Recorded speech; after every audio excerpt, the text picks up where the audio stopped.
An arrest is made after a middle school football game, and changes are coming to a decades-long Wheeling tradition. Here's a look back at the stories you may have missed this week.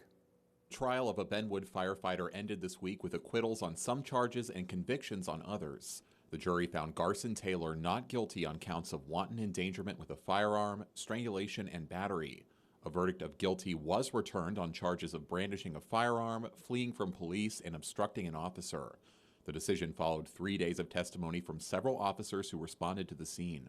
If I had to do it over again, I'd still do it because I truly believe that at least Captain Hands' life was in substantial risk of death or serious bodily injury, and any time one of my officers is put in that situation, I'm always going to try to do my best to protect them. The jury worked hard, they paid attention. I mean, all throughout the trial, they were all in their seats, they all listened to all the evidence, they considered all the evidence, and they reached the right verdict. We couldn't be happier. Sentencing for Taylor is scheduled for November 7th. Assault charges are pending for a Toronto man after allegedly assaulting a middle schooler after an Edison football game.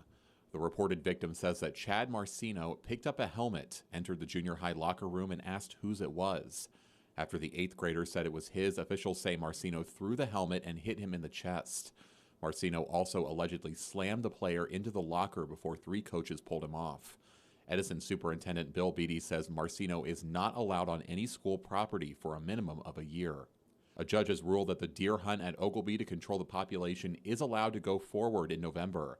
That was after a group of Wheeling residents filed a lawsuit to stop the limited-purpose bow hunt earlier this month, arguing that the park's perception of an overpopulation of deer was mistaken. They also alleged that the park lied in saying that the deer could not be relocated somewhere else.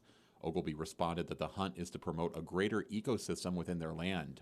The decision to proceed with the hunt could face an appeal.